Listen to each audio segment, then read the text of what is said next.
Hello, everybody out there in YouTube land. Welcome to Diego Knows. I am Diego, and it's time to talk some more about Sex and the City. That's right, that wonderful movie from 2008, based on the show from from the early 2000s, late 90s. Okay, I'm Diego, and as you know, if you have been watching my reviews, then you know damn well that I have reviewed every single episode of Sex and the City. Excuse me, on this channel, I've done that. I also reviewed that piece of shit show and Just Like Crap. Don't watch. You watch my reviews, but don't watch that show. It's an abortion. All right, but we're not going to talk about that show. We're going to talk about the Sex and the City movie from 2008. Okay, now basically what I'm doing right now is I'm dissecting this movie, okay, into as many parts as I have to, okay? Because what they did here in 2008, the show had been on hiatus for 4 years. It got canceled in 2004, and they made this movie in 2008. Okay, so a lot has happened in between. So what the producers tried to do in this movie, to try to condense about 4 years worth of drama into a 2-hour movie. Basically, 4 seasons worth of the show into a 2-hour movie. So that's what they did here, okay? So there's a lot going on with all the characters, and they're trying to cram it all together. Okay, successfully for the most part, all right, but there's a lot to talk about here. I can't just let things glide over. I have to go into deep depth conversations about things that we see, what the references are, how that relates to something that happened on the show, that kind of stuff, all right? So that's why I'm taking my time with this review. I'm basically reviewing this movie the way I would review an entire season of Sex and the City. And if you look at some of my videos, all right, I think I did 30-something videos just for one season, okay? So that's not unusual for me. Now, I'm not going to do 30 videos for this movie. I'm over halfway done with it already. Yeah, I'm going to go into everything that I can, all right? Because I don't want to have to come back later on and be like, oh, damn it, I left that out. I got to make another video. No, I don't want to do that, all right? Excuse me. All right, so what I'm going to do here is I'm going to tell you right now, straight up, okay, that I do not lie here, okay? I don't bullshit here, okay? I give you a straight man's point of view, which means that I am not going to censor myself for you. Okay, I'm going to talk to you the way I would talk to anybody. Okay, any normal person that watched this show, I'll tell you exactly what I think, all right? A straight man's point of view. That's the point of view you never got when you were watching the show originally. You watched it with your girlfriends and your gay friends, all right? I'm neither one of those, okay? I'm going to tell you what a guy would really think about being in these situations and being with these women, okay? Now, some of you out there might not like what I got to say. I'm sorry, okay? But this is the truth, okay? Isn't it better that I tell you than your boyfriend tell you? Okay, exactly, okay? Because I don't want to start any fights, all right? You see what I mean? Okay, so I'm going to tell you the truth here, okay? I'm going to burst your friggin' bubble. I love the show. Don't get me wrong. I love Sex and the City. I thought it was a great show.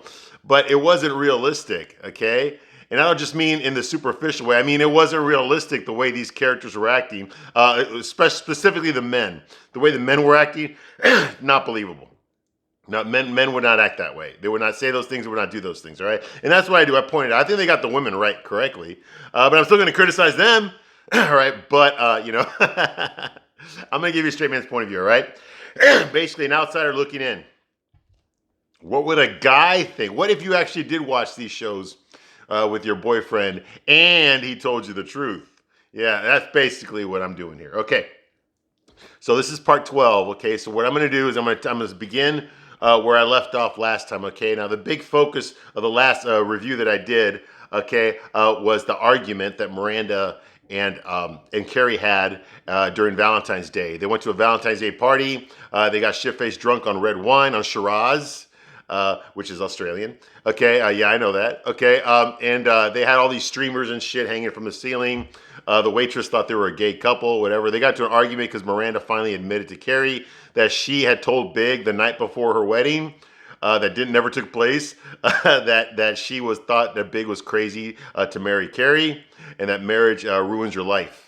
Okay, because she was mad when she said that, because she just gotten into an argument. And by argument, I mean she just yelled at Steve because he cheated on her. He already apologized 1,600 times, but she was still mad at him. She still yelled at him, okay, and she was mad at seeing him at the rehearsal dinner, so she took it out on Big. Okay, and now Miranda thinks that maybe that's the reason that Big stood her up at the altar, was because of what she had said to him. It's not the reason, and even if it was, that's not a good enough reason. It's still Big's fault, in my opinion. But she had kept this a secret from Carrie for 5 months. So now on Valentine's Day, after Carrie had a long time to think about it, to go over the whole situation with the failed marriage. She realizes, and I was like, oh my God, good job here. She actually realized that a lot of it was her own fault. Okay, now I'm not excusing Big. What Big did was a bad thing, and he deserves what he gets coming to him for what he did. He's still a man, or supposed to be. He's still supposed to take responsibility. He's still supposed to make those choices, okay? He is still responsible. But at the same time, this movie, and I can't believe this movie went there because they usually never go there, is they actually looked at the woman in this situation and what was her part in it. You got to remember, this is Sex and the City. This is the feminist shit, okay, where they blame men for everything. Everything is a man's fault, okay? If a man cheats on a woman, it's the man's fault. If a woman cheats on a man, it's the man's fault. Okay, if the guy stands up the girl, it's the man's fault. Well, yeah, of course, in that situation, it is the man's fault. But what was Carrie's role in it? Okay, that was never explored. It's usually never explored in the show. Every once in a while, they explored it on the TV show, but they explored it right now. And the bottom line is that there's a lot of this marriage, a lot of this wedding that was all about Carrie. It had nothing to do with Big. Big was out of it. She even said it herself. She said like this wedding was bigger than Big. And it was all about her. It was all about her fucking Vogue magazine photo shoot. It was all about fucking her wedding advertised in the newspaper. It was all about it was 75 guests and it turned into 200 guests. It was about buying the fucking penthouse and rebuilding the whole fucking closet to suit her needs. Okay? This whole thing was a big fucking circus and Big didn't want any of it. Okay? Now he should have told her, but he finally had a meltdown and told her, but she didn't take it seriously. She's like, oh, come on, it's just a wedding. It's a once-in-a-lifetime thing. Come on. And he's basically just trying to make her happy. Okay? So all the stuff that he really felt about, remember, this is his third marriage. This is Carrie's first. All the stuff that he felt about it was like, damn it, dude, I've already felt this way 2 times before and gone through with it. Now this is my 3rd time feeling this way. And I don't want to mess things up the way I did before. Now that's his own insecurity issue, okay? But still, he should have communicated that to his fiance way ahead of time. He didn't even propose to her right. He was just fucking cooking her food. So like, well, do you want to get married? That kind of thing. It wasn't even like anything formal. He didn't plan it. It was very impromptu, okay? So once Carrie got the go-ahead, oh, we're getting married, first thing she does, she brags to her friends, and then the fucking whole world finds out about it, okay? Now she's got all these fucking guests coming to her wedding. They're having it at the fucking, the New York library. It's a big fucking deal, okay? Vivian Westwood personally gave Carrie a West that she designed herself and told her, keep it. You look good on it. It's made for you. That kind of bullshit gay stuff that's on the show. Okay. So yeah, she blew it up into something that it should never have been. Okay. So she accepts responsibility for that. But then Miranda tells her what she did. And so now she's mad at Miranda. So they get to a big fight. Miranda's begging for 3 days. She's begging Carrie to forgive her, leaving her voice messages, fucking showing up at her house, just begging for forgiveness. And this is the exact same shit that her husband was doing to her for the past 5 months, okay? And she just kept blowing him off. Fuck yeah, you cheated, you broke us! You broke us! It's not the fucking another girl that bothers me, it's the lying about it. Yeah, right, well, this is why he lied about it. But he didn't lie about it, okay? If it was an affair, he would have been lying about it. He wasn't lying about it. He did it. He felt bad, and he immediately told her, hey, I did something. I shouldn't have done it. Never going to happen again. I'm not serious with this girl. I want to know what this girl looks like. I want to know who she was. That's what I want to know. What the fuck, dude? Maybe she's actually more charming. Well, it's hard not to be more charming than fucking Miranda, okay? And maybe our sympathies would have been towards this other girl instead of Miranda, but the show ain't going to go there. No, we got to make Steve to be the asshole, the guilty asshole, okay? And Miranda's got to be the fucking, the virtuous one here, the jilted woman, get the fuck out of here, okay? The reason he cheated on her was because she wouldn't fuck him, okay? She's treated sex like it's just something to get it over with. Come on, I want to go to sleep, that kind of thing. And of course, when you're in a relationship like that, of course the guy's going to fuck around. Come on, what she does to him later on in the future, in 14 years, that's a lot worse, okay? That's a fucking full-blown affair. And not only does she cheat on him, okay, and have an affair, which means that she fucks this other person over and over again for a long time without telling her husband, behind her husband's back. He thinks everything's okay, all right? But she does it with someone who's fucking ugly. Yeah, exactly. I know. That's even worse. That's the bigger crime, in my opinion. Okay, but anyway, we're not talking about that. We're not there yet. Okay, we ain't there yet. Okay, we're still in 2008. All right, so that's going on. All right, and she begs Carrie to forgive her, okay? And she says it's not the same thing. And, she's like, well, you want me to forgive you for something, that you did, but you won't forgive Steve for something he did 6 months ago. She's like, that's different. He's a man. I don't need him. See, that's my point. Okay, the women are the most important things. The friendships these women have are the most important thing in this entire show, this entire movie. Okay, that's what Sex and the City is. Your girlfriends are more important than anyone else. They're more important than your husbands, your boyfriends, your parents. Okay, your brothers and sisters. Okay, they're more important than anything else. Is your girlfriends. Okay, men come and go, children come and go. All right, but your girlfriends are forever. They'll never leave you. They always got your back. Get the fuck out of here with that bull. I'm a guy, and even I know that's fucking bullshit, okay? And you women out there know that's bullshit, okay? All right. We all, your friends, they move away, they get new jobs, they get new boyfriends, they get married, they have kids, they don't have time to hang out with you anymore, that kind of shit. They move away to different places, they get jobs so far away. These things happen, that's why you got fucking social media. That's why you got Facebook. That's what it was created for, to keep in touch with your friends from fucking high school and college, all right? But it's because they don't live fucking in the same city as you anymore, okay? You make new friends. You see what I mean? And that never happens on this show, on Sex and the City. They always have the same friends. I mean, Samantha is fucking living in LA. She's living in fucking Hollywood, but she still flies to New York about 16 fucking times in this movie just so she can have some fucking 2-minute scenes with the girls, okay? I mean, that's just not realistic, okay? But anyway, what do I know? And speaking of Samantha, she just fucking had a meltdown in front of her boyfriend, Smith Jerrod, while he was busy fucking working 13, 14 hours at his fucking job, making the fucking buku bucks. On Valentine's Day, Samantha decided she was going to make sushi for him, and she laid down naked. He came late. He was 3 hours late getting home, but he did call and tell her, okay, leave a message to tell her he was going to be late. But she doesn't give a shit about that. She laid on this bed. She laid on a table with sushi on her pussy, waiting for him to show up, and he didn't show up in time. So she fucking threw the sushi on the floor. She went to go watch her fucking neighbor, because her neighbor has no fucking walls in his house. It's a see-through house. Okay, so all she had to do is look over it, and she can see him fucking 2 girls. Okay. She did that, and then when Smith came home, she fucking yelled at him for being late, okay, and for not taking her sushi seriously. I'm not the kind of woman that waits around all day for a man. Then she started fucking throwing shit at him. If that had happened, that has happened to me, unfortunately, okay? But the woman that threw food at me was significantly younger than the 49-year-old fucking Kim Cattrall or Samantha Jones, okay? So, yeah, that's just fucking immaturity on a fucking higher level than we've seen in a while. All right. I mean, Carrie's been known to throw fucking food at Big too. I think all the girls have. But it's just like, no, man. If some girl did that to me, get the fuck out.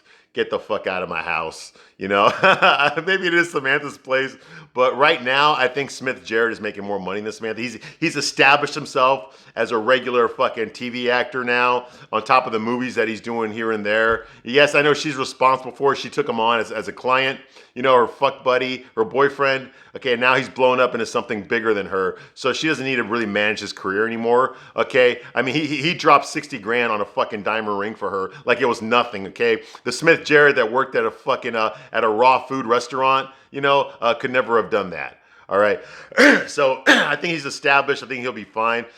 He doesn't need her. Excuse me. He doesn't really need her. She can go. I mean, why is he still with her? I think it must be for a sense of obligation. Maybe he feels like I owe her.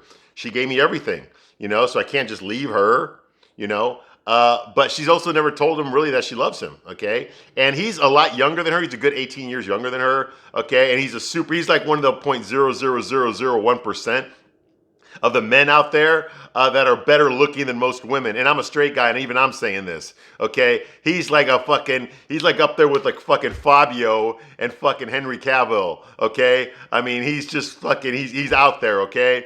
So, yeah, so he's not exactly going to be hurting for women, okay? He was already super drop dead gorgeous, and now he's super fucking famous and rich. Okay, so that's a home run right there. Okay, any woman, he can pull more women than the fucking neighbor next door. Okay, so why the fuck are you with 49-year-old stretched out pussy? Fucking, I gotta take Botox, and I got a fucking pet dog, and I hate to fucking work out, Samantha Jones, and I'm full of myself, Samantha Jones. Why would you? Exactly, it makes no sense. All right. Like I said before, when I was reviewing the TV episodes, he's with her because she helps his career. That's the show didn't tell you that. I'm telling you that. Okay. I know guys like Smith Jerrod. Okay. I worked with a lot of actors, models. I knew a lot of people like that. We were all actors. We were all doing fucking shit. And a lot of the super good looking guys, yeah, they had sugar mamas. That took care of their bills, that took care of them, took them on vacations. Basically, the same shit that you women have been doing since the beginning of time. Only it's a guy doing it to a girl this time. That's the only difference, okay? But relax, ladies. There's a lot fewer guys like him. There's a lot more you that do this to guys than there is guys that do this to women. But they do exist. Like I said, I know several of them, okay? I know guys like Smith Jerrod, okay? And he doesn't need Samantha anymore, okay? He's eclipsed her already, So he can do his own thing. She's really just fucking taking up his space. We don't ever see her work either. He's always gone, which is one of the reasons that she keeps jerking off to her neighbor, fucking girls. He's always gone working. Okay, we never see Samantha working. She's always fucking taking off to fucking New York to hang out with her girlfriends. So it's like, he's busting his ass making money that's going to go in. She's his agent that's going to go into her purse. Okay, but she's just fucking standing around all day turning food into shit. So yeah, she can go. She can go. And I like Samantha. I love Samantha. She's the leader of the quartet. She's got the most confidence out of all the girls when she has to. Okay, but the rest of the time, she's just bragging about herself. Okay, and anybody that really thinks they're the bomb doesn't fucking tell you that every fucking half an hour like Samantha Jones does. Okay, so yes. I would have dropped her a long time ago. The only reason I can think he's still with her is he feels a sense of obligation. Like he needs to stay with her. I mean, she was with me when I had nothing. She was with me when I had nothing. So how can I just fucking abandon her? You see what I mean? That's what I'm thinking is, okay? The movie doesn't tell us that. I'm telling you that. Straight man's point of view. All right. So now we're caught up. Okay. Okay. Miranda goes to a marriage counselor with Steve. Okay, and Miranda basically tells them that she's afraid that Steve is going to cheat on her again. That's her biggest fear. And Steve's biggest fear is that Miranda will never forgive him if they get back together, and that she's going to keep reminding him of his fucking cheating every fucking day and punish him every fucking day for the rest of his fucking life. And that's actually pretty fucking true. I can definitely see Miranda doing that. Okay, well, the therapist tells them, she says, yeah, well, there's no guarantees that either one of your fears are not going to come true. They might come true, okay? But what you have to do is you have to trust that the love that you both have for each other, okay, won't allow that to happen. Okay, which is a good message. That's a very good message that they put in the movie, all right? So later on, they're walking, Miranda and Carrie are walking through the park, Central Park, and she tells Carrie about what they decided to do. Okay, as they decided that in 2 weeks from now, they're going to meet at the Brooklyn Bridge. It's a halfway point between her place and his place. They're going to meet at the Brooklyn Bridge, and if they both show up, that means that the past is forgiven, it's a clean slate, and they're going to start all over again. Okay, but if one of them doesn't show up, they have to do a pros and cons list of each other. Okay, and if the pros outweigh the cons, then that person is going to go to the bridge and meet the other person. Okay, if the cons outweigh the pros, then the relationship is over. It's time to file for divorce. Okay, so that's what they decided to do. So they had to have 2 weeks of no communication with each other. So she tells Carrie that. Okay. And she doesn't even know what she's going to decide yet. She says she hasn't made her list yet. She's not really sure. Okay, and that she's logical, okay? And Carrie makes her a good point. She says, hey, listen, you're an attorney, okay? You can argue both sides of this case, okay? But that's with your logical mind. You gotta go with your heart. What does your heart tell you is the right thing to do? That's the decision you're gonna have to make, okay? That's the one you gotta pay attention to. What does your heart say? Okay, not your mind. Throw your mind out of it this time. Like she said, you can rationalize both sides, okay? Depending on which side you're on, you can make either side win. But what does your heart tell you, okay? So that's what she has to do. And she's like, I don't know what I feel. Then I'm screwed, Carrie, because I don't know what I feel. Yes, you will. And that moment will go right out the window with your past, which is a good message, And Miranda says, like, our meeting spot is the Brooklyn Bridge, and it would be poetic. It's only poetic if we both show up. Okay. Meanwhile, Louise, that's Jennifer Hudson. That's Carrie's assistant that she hired. Okay. Louise is she's working on Carrie's website. She built a website for Carrie. Carrie Bradshaw doesn't know how to do that shit. Okay.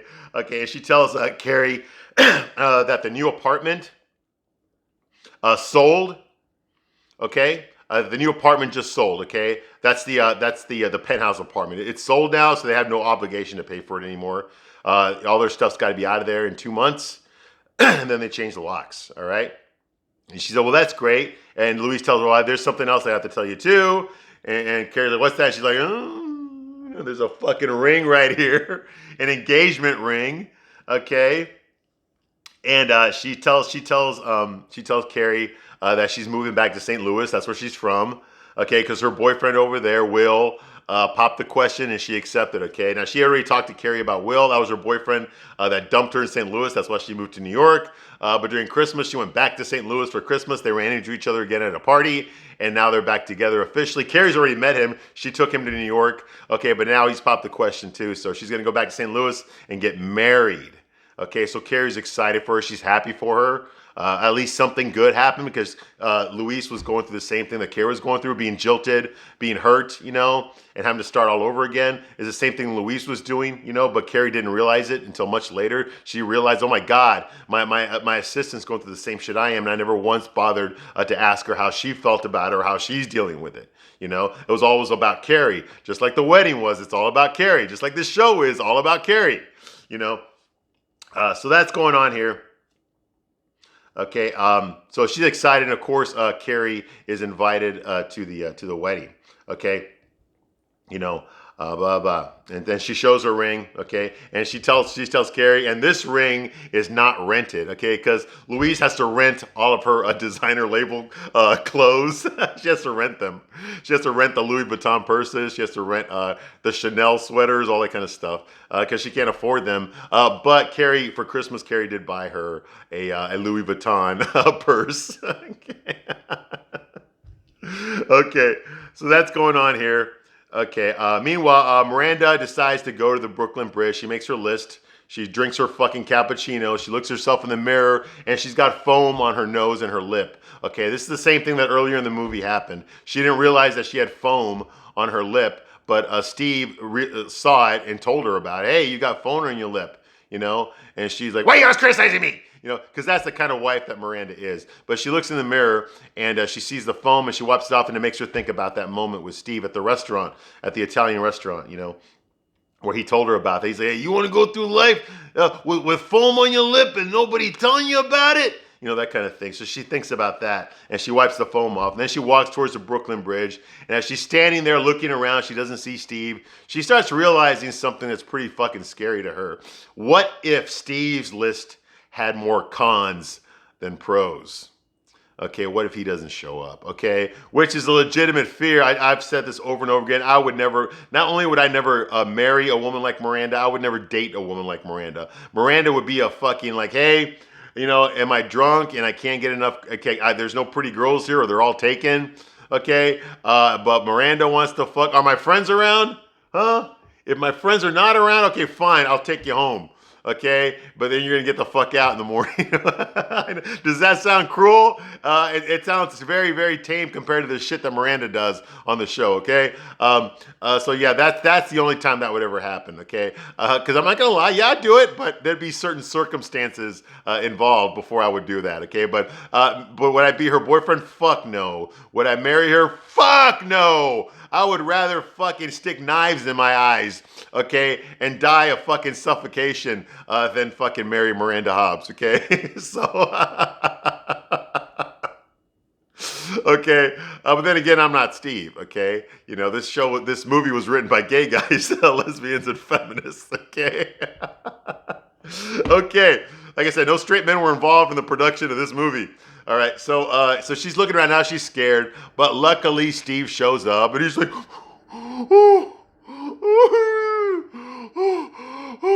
and he sees Miranda there, and she realizes that he still loves her. He still wants to be with her. Well, of course, he's been saying that the whole fucking time. You're the one that's been pushing him away.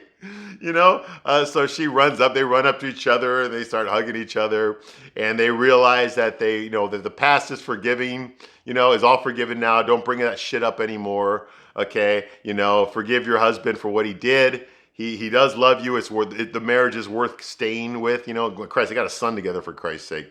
And it's better to be together, okay? And so from now on, there will be no lying, no cheating. There's only one exception to this rule, and that one exception is if she's a disgusting, fucking, ugly Fred Flintstone, Ernest Borgnine, New Kids on the Block wannabe with lipstick, then it's okay to have an affair. But unless they meet all those fucking conditions, then no. No, it's not allowed. That would be the real adultery there, okay? But other than that, it's okay. All right, as long as it's just those specific things, okay? Trans, ugly, looks like Fred Flintstone / Jackie Gleason with lipstick on, dresses like New Kids on the Block from 1989, okay?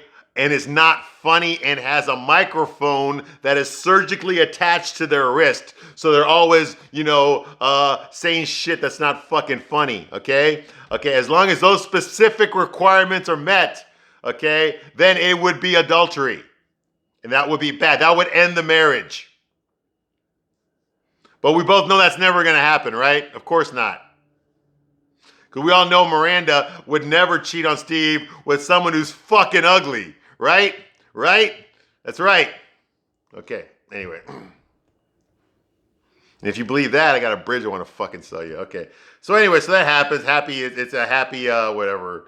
They hug each other at the fucking at the Brooklyn Bridge, and then later on we see them doing the standing. I don't know what it's called. I call it the standing doggy style, which is fun. But even if I did sleep with Cynthia Nixon, I would never do this position with her. Okay, I would have her just fucking on her fucking knees and don't fucking look at me. Okay, because I don't want to look at you.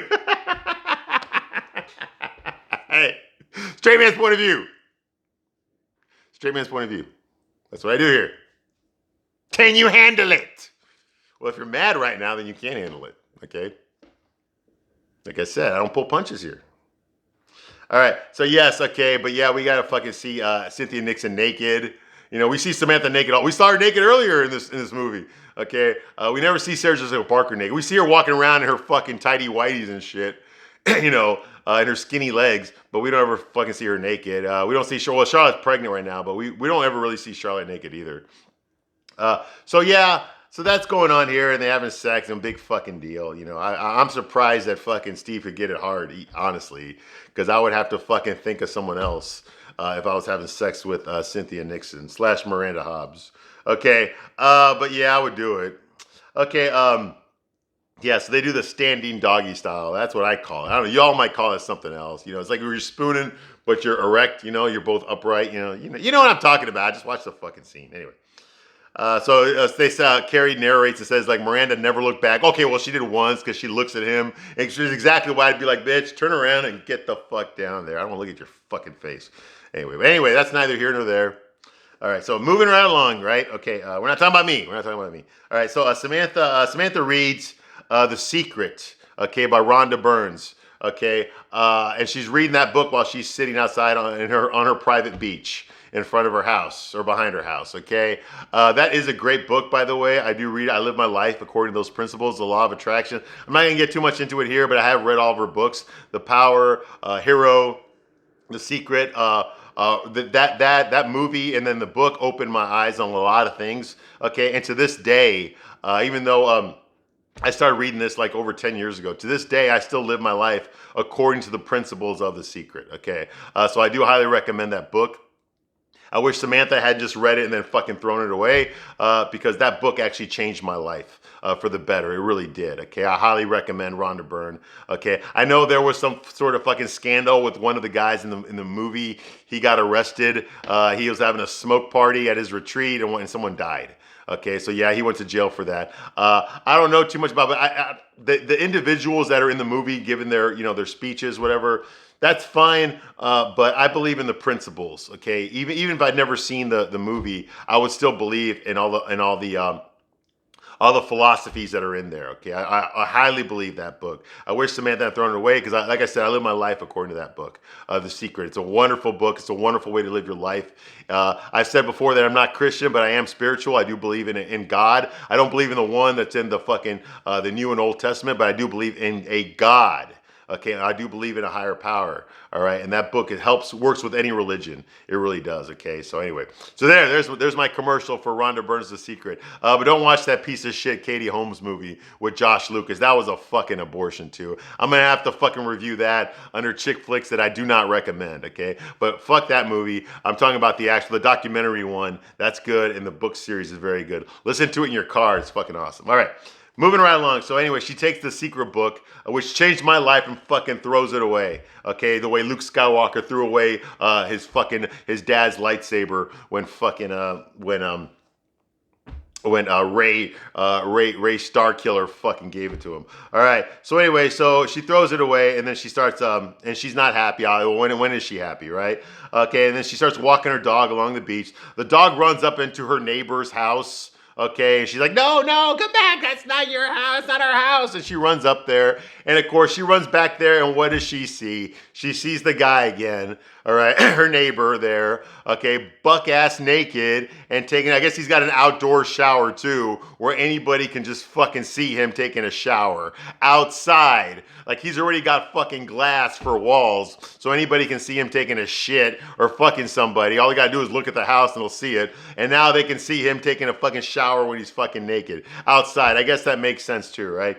Anyway, she's looking at him, and rather than like a normal woman would just like cover her eyes, oh, excuse me, I'm sorry, my dog ran in here. That's what a normal woman would do. No, she's just like, oh.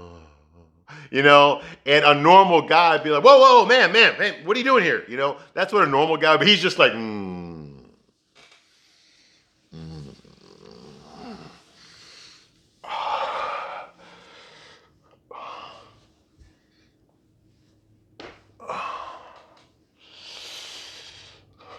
You know, yeah, in slow motion. Yeah, right. Get the fuck out of here with that bullshit, all right? And then we got to see his fucking Johnson. I don't want to fucking see his Johnson, all right? But yeah, and of course, Samantha's like, the whole fucking time, I mean, come on, get the fuck out of here, okay? Let's get a little bit of realism. That's not the way this scene would go, okay? If I'm fucking naked and I'm taking a shower in my backyard, I sure as hell I'm not gonna leave my backyard fucking door open for anybody just to walk in, okay? That's fucking bullshit right there, okay? So anyway, she goes in there and he's like, oh. You know, he finally notices her. He didn't notice her the other fucking 2,500 times that she was right there 15 feet away from him watching him fuck a bunch of girls. He never noticed her when he was doing that. But now that he's fucking naked in his shower, now he notices her looking at him, okay? Okay. All right, and so he turns around and she tries to act normal. She stutters some shit. Oh, my dog ran onto your dick. I mean, your deck. You know, that kind of bullshit, you know. Okay, and he's like, Dante, you care to join me? Get the fuck out of here, okay? Even if I was Dante, I wouldn't want her to join me, okay? You know why? Because I'm used to fucking a bunch of 23-year-olds, hot young 23-year-olds. I'm not used to fucking a bunch of 49-year-olds, okay? So no, I would not fucking invite her. Now, if I was an average guy, you know, like a normal guy, yes, I probably would. Hey, it's free, right? Free pussy. Right, might as well, you know. But this guy's not an average guy. Okay, none of the guys in the show are average. All the guys in the show are fucking the 0.00001% of the single eligible bachelors. Okay, in America, those are the only guys that show up on this show. Okay, unless they're gay. All right, so no, that would never happen in real life. But the show just expects you to go with it, so just go with it. All right, so he said, "I'm Dante. You want to join me?" And she's like, no, because she starts thinking about, oh, I'd be cheating on Smith. Since when has that ever fucking stopped you before, okay? You've already cheated on Smith, okay? You did it right fucking, basically right in front of him, all right? And he still forgave you, so why the fuck do you think he wouldn't forgive you again, right? Or just or just don't do what Steve did, okay? And just don't tell Smith that you did it, okay? Just don't tell Smith that you fucked him, all right? How's he gonna fucking find out? He's not. All right, and I guarantee you, if Smith Jared was a real person, okay, he would have cheated on you so many fucking times, Samantha. I guarantee you, he would have accidentally called out another girl's name in bed. All right. Okay, so Dante's want to join me. He tells her to stop by any time, and she runs away with her dog. All right. Okay. So she gets her dog and runs away. Okay. Meanwhile, Carrie has a party at her new apartment. Okay, and I didn't notice that Louise was not invited. Okay, but everyone else is there. Okay, Miranda's there, Charlotte's there. She's pregnant. Lily, all that. So Lily's not there. She's not there. Then turns out Samantha shows up, and this is what I'm talking about. Okay, she lives in L.A., but she's already flown to New York like 5 or 6 times already, and Mexico 5 or 6 times already in this movie. Okay, and this is a 2-hour movie. This is just insane. Okay. She shows up, okay, and they all hug each other and stuff, for the new apartment. Okay, and she shows up with her dog. Like, what the fuck is this thing? And she's got a fucking gut now. Okay, she's got a fucking big ass gut. Well, then why the fuck were you wearing a blouse where your stomach is exposed? Okay, but she's got a big fucking fatty gut hanging over her. She's got the overhang going on. Okay, Miranda notices it, but doesn't say anything. Charlotte notices it, but doesn't say anything. And Carrie, I think Carrie's the one that points it out. Look. Oh no, Anthony. Anthony's the one that points it out. Anthony points it out. Like, what the hell? So now they can't act like it's not there, okay? So yeah, and so the girls have a fucking heart-to-heart talk, all right? And I will jump into that conversation on the next one. Thank you for watching this review. I will see you very shortly with some more of the Sex and the City movie from 2008. Thank you very much. Bye.